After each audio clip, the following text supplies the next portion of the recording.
I just want to thank some couple of people before I could start. I think this is the biggest opportunity that a person like me who's living as a transgender person got an opportunity to talk about Bond Conference. So I just want to personally thank Lena, Rosie, Catherine and other people who made it possible. I just want to thank them for giving this opportunity. I just want to also thank my organization, Alliance India, especially my Chief Executive Officer, Sonal Mehta, and my immediate boss, Umesh, who managed to allow me to be here and, managed to interact with you.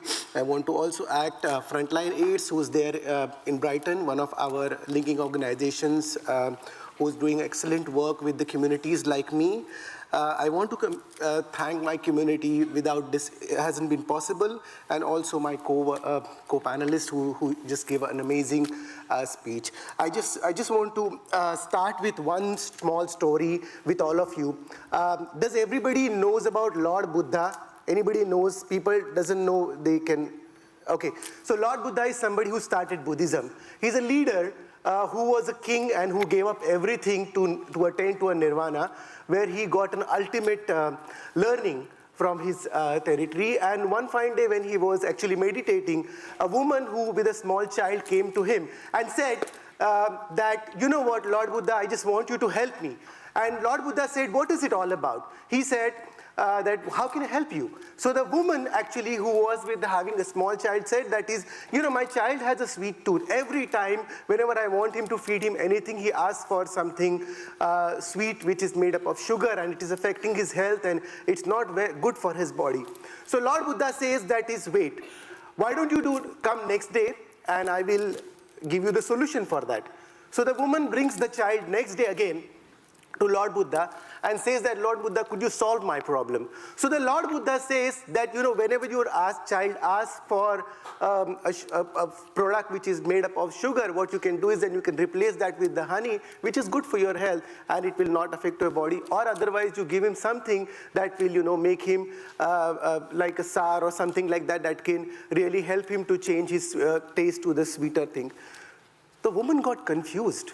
The woman said, Lord Buddha, why do you ask me to come back again the next day? You could have told me yesterday only about this. I came all the way from a small village to ask you the same thing. Lord Buddha smiled. He looked at the woman and he said, before I could say something to you, I must practice that. I also wanted to understand how I can give up my sweetness, which I had in body.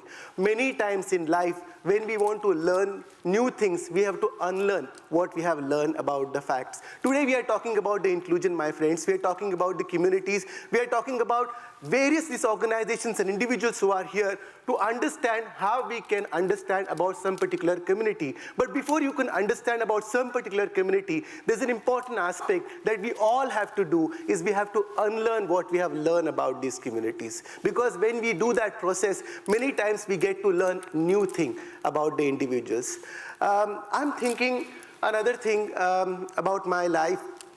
And I just wanted to talk about my small story about me and my mother. But before that, I just want to check with the audience. It's a full house. I just want to know, people over there at the end, can you see me?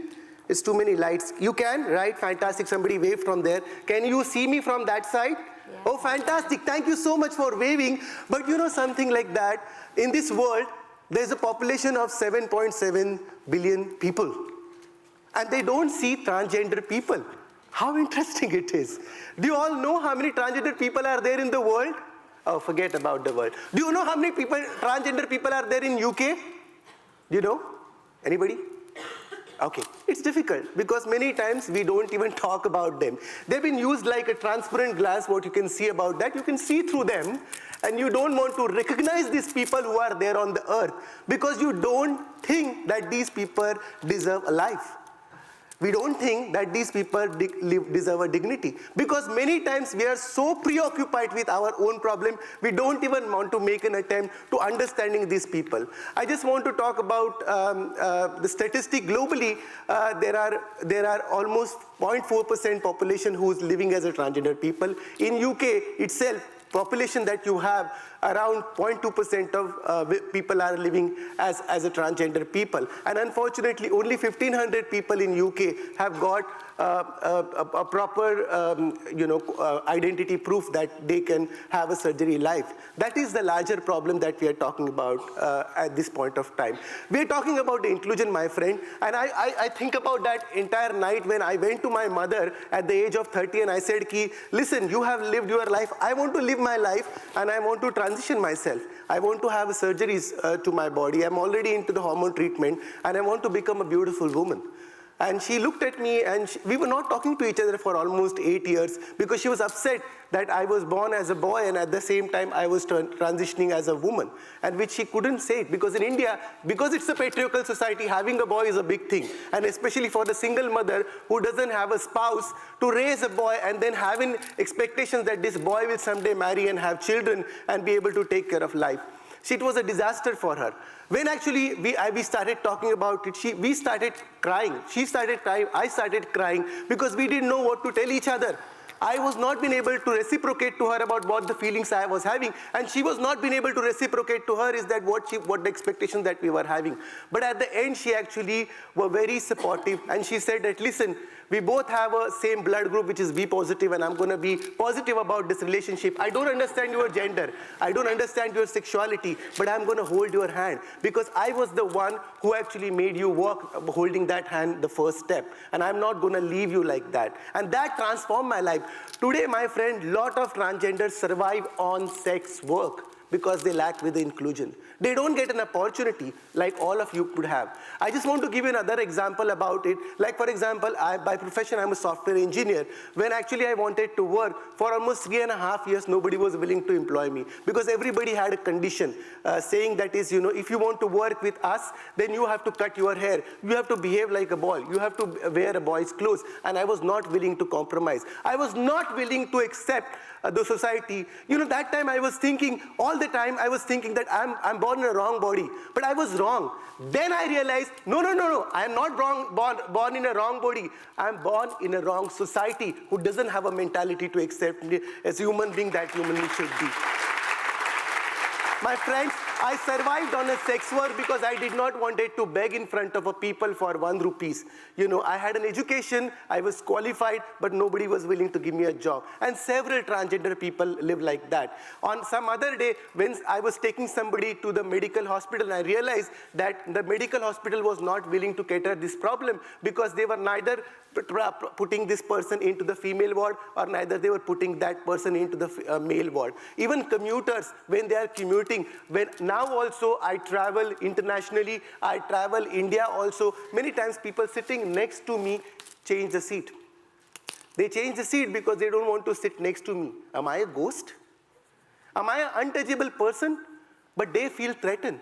They feel fearful. My friend, lot of us, actually, when we talk about transgender people, either we have mystery about these individuals, either we have shame about these individuals, or either we feel pity about these individuals. And I don't want you guys to have any of these feelings. I just want you to have a feeling of humanity and acceptance and inclusion for all of us who will be able to contribute a lot of a society. I am from the small middle-class family in a small district. Today I'm talking in front of you at the Bond conference. This wouldn't have been possible if people around me wouldn't have shown the inclusion which is required for the communities like me. And communities like me, if you show them inclusion, they will be able to do a lot of things. Our problem is manifold. Our problem is not about just inclusion. Because of the lack of inclusion, many of the transgender people face violence. There is a hate crime. Mental health issues are there. Gender transition issues are not there. A Stonewall report that is there from the UK talks about it. A person doesn't want to go to the healthcare because over and over to all the medical professionals, that person has to tell same thing again and again and again, and that is humiliating. My friends, we are not asking for support. We are asking for a dignity. Today I want to leave with 3 questions to you. One is that, what would you do if your child becomes a transgender? How would you support? I want to ask another question to you. If your spouse or your friend or your neighborhood tells you that you are a transgender person, how are you going to support that person? And third question I want to ask about it, at any point of time, several people who are living the life of hidden lives of transgender people, unless they don't get support, how will they be able to survive and thrive in their life and be able to contribute that?